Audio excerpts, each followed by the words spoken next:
മധ്യ കേരളത്തിലും മഴ ശക്തമായി. എറണാകുളം ആലുവ മണപ്പുറം വെള്ളത്തിനടിയിലായി. ഏലൂരിൽ വീടുകളിൽ വെള്ളം കയറി. ഇടുക്കി മലങ്കര കല്ലാർകുട്ടി ഡാമുകളുടെ ഷട്ടർ ഉയർത്തി. തൃശൂർ തളിക്കുളത്ത് വീടിന് മുകളിൽ തെങ്ങുവീണ് 3 പേർക്ക് പരിക്കേറ്റു. മഴ കനത്തതോടെ പെരിയാറിലും പരിസര പ്രദേശങ്ങളിലും ജലനിരപ്പ് ഉയർന്നു. ആലുവ ശിവക്ഷേത്രവും മണപ്പുറവും വെള്ളത്തിൽ മുങ്ങി. കുന്നത്തുനാട് അതിഥി തൊഴിലാളികൾ താമസിക്കുന്ന കെട്ടിടത്തിന് മുകളിലേക്ക് മണ്ണിടിഞ്ഞു വീണ് കാര്യമായ നാശനഷ്ടമുണ്ടായി. മട്ടാഞ്ചേരിയിൽ കെട്ടിടം ഭാഗികമായി തകർന്നു വീണു. ഏലൂരിലും വിവിധയിടങ്ങളിൽ വെള്ളം കയറി.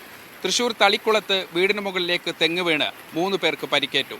പത്തനംതിട്ട അരയാഞ്ഞിലി മണ്ണ് കോസ്വേയിലും വെള്ളം കയറി പ്രദേശം ഒറ്റപ്പെട്ടു. ഇടുക്കിയിൽ ഇടവിട്ട് മഴ പെയ്യുന്ന ഒരു സാഹചര്യമാണ് നിലവിലുള്ളത്. ലോവർ പെരിയാർ വൈദ്യുതി നിലയത്തിലേക്ക് വീണ്ടും മണ്ണിടിഞ്ഞു വീണു. 2 ഫീഡറുകൾക്ക് കേടുപാടുകൾ സംഭവിച്ചിട്ടുണ്ട്. കൊച്ചി ധനുഷ്കോടി ദേശീയപാതയിലും മൂന്നാർ മാട്ടുപ്പെട്ടി റോഡിലും പലയിടങ്ങളിലും മണ്ണിടിഞ്ഞു വീണ് ഗതാഗതം തടസ്സപ്പെട്ടു. കൊട്ടാരക്കര ദിണ്ടുക്കൽ ദേശീയപാതയിൽ റോഡിൻ്റെ സംരക്ഷണ ഭിത്തി ഇടിഞ്ഞു വീഴുകയും ചെയ്തിട്ടുണ്ട്. മലയോര മേഖലകളിൽ പലയിടങ്ങളിലും മരം കടപുഴകി വീണ വൈദ്യുതി ബന്ധം താറുമാറായിട്ടുണ്ട്.